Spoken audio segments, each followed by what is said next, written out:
Everyone, कैसे हो आप सभी लोग। आई होप आप लोग अच्छे होंगे। स्वागत है आप सभी का एक बार फिर आपके अपने यूट्यूब चैनल क्रिएटिव कोडर्स में। फ्रेंड्स, आज के वीडियो में हम देखने वाले हैं 11th स्टैंडर्ड के साइंस, कॉमर्स एंड आर्ट्स के इंफॉर्मेशन टेक्नोलॉजी सब्जेक्ट का 4th चैप्टर, जो कि लास्ट चैप्टर है 11th स्टैंडर्ड का, साइबर लॉज। पहले 3 चैप्टर मैंने पहले ही अपलोड करके रखे हैं, तो वो आप जाके डिस्क्रिप्शन बॉक्स में से लिंक देख के वो सारे वीडियोस भी देख लेना और उनकी भी पढ़ाई कर लेना। तो चलिए अभी हम स्टार्ट करते हैं 4th चैप्टर। साइबर लॉ क्या होता है, आज मैं आपको इसका बेसिक इंट्रोडक्शन पढ़ाने वाली हूँ।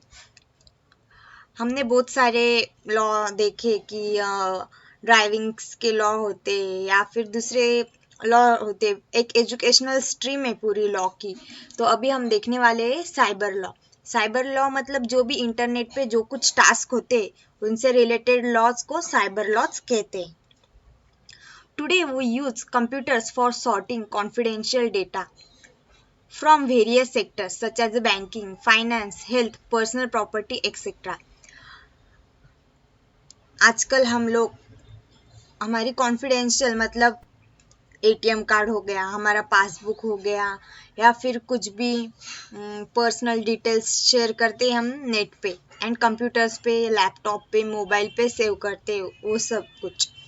अभी हमारा बैंकिंग का ओटीपी अगर हमें आता है तो हम पिन डालने के पहले हमें ओटीपी आता है, तो वो ओटीपी हमें मोबाइल पे आता है, तो ये हमारा पर्सनल हो गया। हमारा एटीएम कार्ड का पिन हमारी पर्सनल इंफॉर्मेशन हो गई। ये सब हम स्टोर करते कंप्यूटर्स या लैपटॉप पे, जिस पे आप लोग इंटरनेट बैंकिंग यूज कर रहे हैं या कुछ भी, तो वहाँ पे वो एक्सेस होता है। अगर कोई हैक कर रहा है आपका लैपटॉप या फिर पीसी, मोबाइल, तो उसको वो सारा डेटा ऑटोमेटिकली मिल जाएगा। तो जो कोई पर्सन आपका डेटा हैक करने के लिए ट्राई करता है, फिर उन लोगों को पकड़ने का काम साइबर लॉ करते हैं। मतलब उन पे सिक्योरिटी हमको प्रोवाइड करते हैं साइबर लॉज, कि कोई आपकी पर्सनल इंफॉर्मेशन हैक ना करे, आपका डेटा सिक्योर रहे, पर्सनल रहे, शेयर ना हो। इसलिए ये सब कुछ प्रोटोकॉल्स है। प्रोटोकॉल्स मतलब रूल्स, मैंने आपको पहले ही बताया था। तो ये सब जो रूल्स जिसके अंडर आते हैं वो उसको कहते हैं cyber law. We also use internet for transaction for information related to these sectors. But in many situations, the confidential data may be legal used and corporated by unauthorised users. मतलब कभी कभी क्या होता है, अनवांटेड पर्सन्स, मतलब जैसे कि hackers समझना आप। हैकर्स ये सारे डेटा, अनऑथराइज्ड यूजर्स मतलब हैकर्स, ये सब डेटा करप्ट कर लेते। करप्टेड मतलब लीक हो जाता है हमारा डेटा, वो करप्ट कर लेते हैं। यहाँ पे दिया है, but in many situations the confidential data, मतलब हमारा जो कुछ कॉन्फिडेंशियल डेटा है, may be illegally use. Illegal use हो जाता है, मतलब कभी कभी कुछ लोगों का बैंक अकाउंट खाली हो जाता है। हम न्यूज़ में देखते हैं कि किसी ने उनका पासवर्ड हैक कर लिया एंड उनका पासवर्ड हैकर के पास जाने की वजह से उनका बैंक अकाउंट पूरा ब्लैंक हो गया। तो ये हो गया इलीगल यूज। एंड करप्टेड मतलब उसको अगर पासवर्ड पता चल गया हैकर को, तो वो करप्ट कर लेगा, मतलब वो पासवर्ड चेंज कर लेगा और वो ही यूज करने लगेगा उस सिस्टम को। तो जो अनऑथराइज्ड यूजर्स होते हैं वो हैकर्स होते हैं। The increases in internet traffic has led to a higher proportion of legal issues worldwide. So it is very necessary to protect such data from cyber criminals. तो पूरे, ये सिर्फ इंडिया के लिए नहीं है, पूरे वर्ल्ड के लिए, तो ये वर्ल्ड वाइड इश्यूज है। सो ये सब डेटा प्रोटेक्ट करने का काम, उनसे साइबर क्रिमिनल से उसे बचाने का काम साइबर लॉज करते हैं। Cyber cases related to interference and investigations are increasing at the alarming rate. To control such crimes, it is necessary to follow ethics in field of computers. Cyber law is being aimed quite regularly. क्या होता है, हम लोगों को cyber laws के बारे में कुछ पता नहीं होता है। अगर किसी के बैंक अकाउंट में से कुछ पैसे कट हो गए, अभी ये जो लास्ट 2 पॉइंट मैंने पढ़े, इनका मैं शॉर्टकट में आपको मीनिंग बताती हूँ। तो अगर किसी के बैंक अकाउंट में से पैसे, किसी ने उनको पासवर्ड डालते समय देख लिया, फिर किसी अंकल ने उनका पासवर्ड या ओटीपी किसी अननोन पर्सन के साथ शेयर कर दिया। आजकल तो अननोन क्या, नोन लोग भी कुछ भी कर सकते हैं। तो इसलिए हमारा ओटीपी एंड पासवर्ड किसी के भी साथ शेयर नहीं करना चाहिए। अगर घर में भी कोई हो तो उसके साथ भी शेयर नहीं करना चाहिए। अगर गलती से किसी ने शेयर कर लिया तो फिर उसका बैंक अकाउंट खाली होने के बाद आप लोग क्या करेंगे? लोग जाने देते कि अभी क्या कर सकते, तो लोगों में अवेयरनेस नहीं है कि किसको बताए, कहाँ कंप्लेंट करे। अगर हमारे घर में चोरी हुई तो आप लोग पुलिस स्टेशन जाके कंप्लेंट करते कि हमारे घर में चोरी हुई है, तो पुलिस उन चोरों को पकड़ते। अगर हमारे बैंक में अकाउंट में से साइबर मतलब इंटरनेट के थ्रू हमारे पैसे चोरी हुए तो आप लोग कहाँ कंप्लेंट कर सकते हैं, ये हमें पहले पता नहीं था, मतलब लोगों में अवेयरनेस नहीं थी। तो अभी धीरे धीरे करके कंप्यूटर रिलेटेड लॉज भी होते हैं, इसकी अवेयरनेस लोगों में होने लगी है।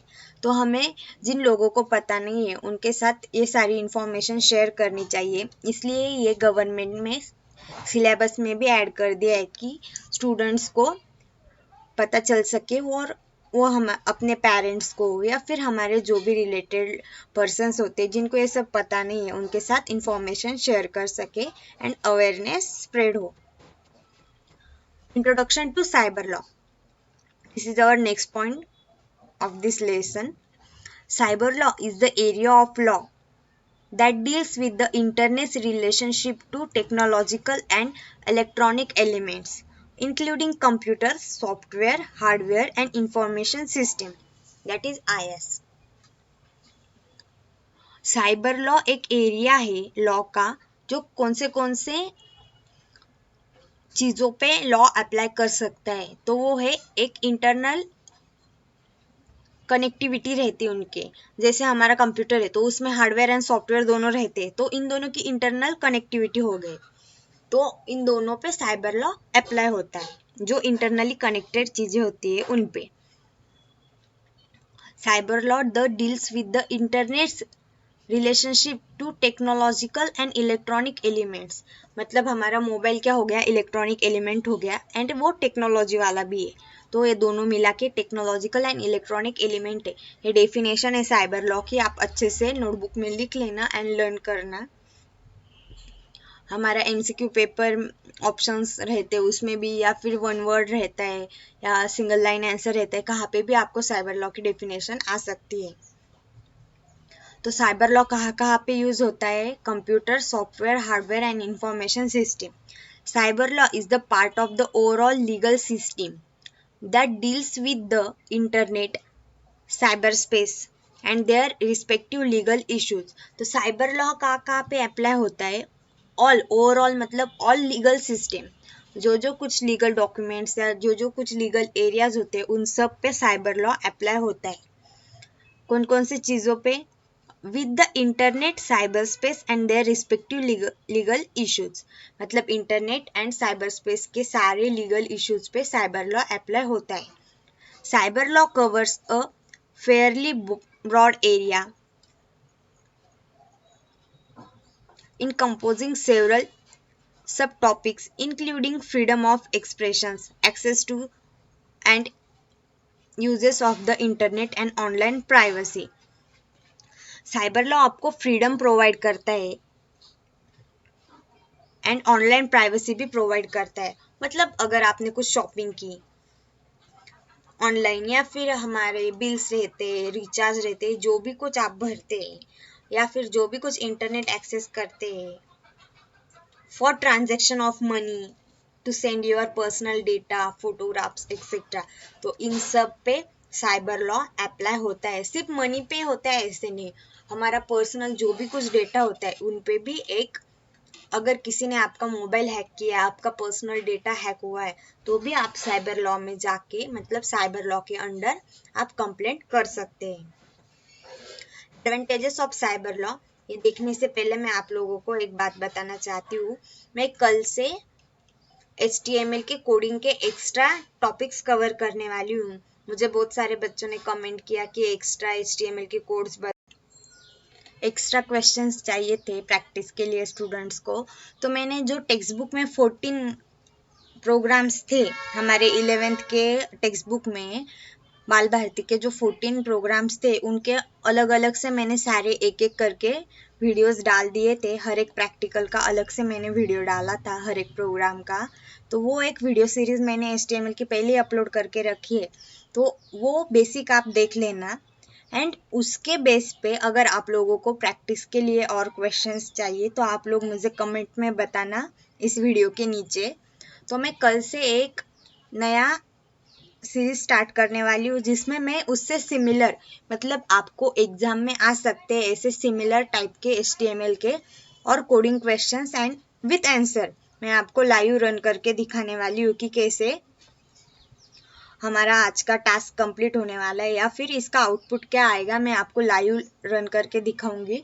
तो आप मुझे कमेंट में बताना इस वीडियो के कि आप लोगों को और क्वेश्चंस के सीरीज बनाने हैं या नहीं। वैसे तो मैं स्टार्टिंग करने ही वाली हूँ, लेकिन अगर आप लोगों का कमेंट्स मुझे आए तो मुझे समझ में आएगा आप लोगों को चाहिए या नहीं चाहिए। पहले 10 क्वेश्चन की तो मैं सीरीज बनाने ही वाली हूँ। अगर आप लोगों ने मुझे ज़्यादा कमेंट किए तो मैं और सारे क्वेश्चंस भी अपलोड कर दूंगी। एंड 2-3 क्वेश्चन पेपर आए मुझे 2-3 कॉलेजेस के, कुछ स्टूडेंट्स ने सेंड किए उनके अभी टर्मिनल के या फिर यूनिट टेस्ट के पेपर हुए तो वो क्वेश्चंस भी, मैं क्वेश्चन पेपर भी अपलोड करने वाली हूँ एक एक करके।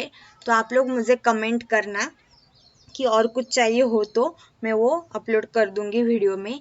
एंड आप लोग मेरे टेलीग्राम के ग्रुप पे ज्वाइन हो जाना एंड वहाँ पे मुझे बताना, या फिर कुछ क्वेश्चंस शेयर करने हो जो आपको टास्क में मिले हो कॉलेज में से या फिर प्रैक्टिस के लिए, तो वो भी मैं बाकी स्टूडेंट के साथ शेयर करूँगी ताकि उनको भी पढ़ाई करने में आसानी हो। एंड आप लोगों को कुछ क्वेरी हो कि आपको कोड दिया है, कुछ एक वेब पेज बनाना है, अगर आप लोगों को सॉल्व नहीं हो रहा हो तो वो भी आप मुझे टेलीग्राम पे बता सकते हैं। मैं वहाँ पे आप लोगों को एक वीडियो बनाऊंगी, यहाँ पे डाल दूंगी, जो भी क्वेश्चन के क्वेरी आपको हो, या फिर आप मुझे कमेंट में भी बता सकते हैं तो मैं आपको बता दूंगी। तो जल्दी से जल्दी इस वीडियो के नीचे मुझे कमेंट करना। एंड क्वेश्चन आंसर्स जो हमारे पहले 3 लेसन्स हो गए, उन सब के क्वेश्चन आंसर्स के वीडियो भी मैंने अपलोड करके रखे हैं।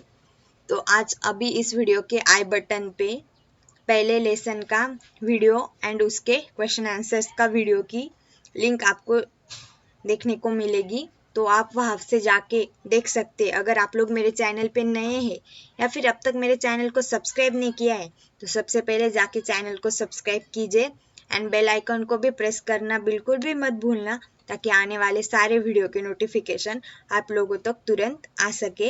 एंड डिस्क्रिप्शन में मैंने मेरे इंस्टाग्राम के एंड टेलीग्राम के अकाउंट की लिंक डाल दी है, तो आप मुझे वहाँ भी फॉलो कर सकते हैं। एंड कुछ भी क्वेरी हो तो आप मुझे वहाँ पे भी मैसेज कर सकते हैं। एंड स्क्रीन पे मैंने रिड्यूस सिलेबस, अभी इस साल due to corona virus pandemic के वजह से 25% सिलेबस अब तक कम कर दिया है गवर्नमेंट ने, तो उसका वीडियो भी मैंने डाल दिया है, तो आपको एंड स्क्रीन पे वो दिख जाएगा। लेकिन अगर अभी और भी कुछ सिलेबस कट हुआ तो उसकी इंफॉर्मेशन भी मैं आपको देने वाली हूँ।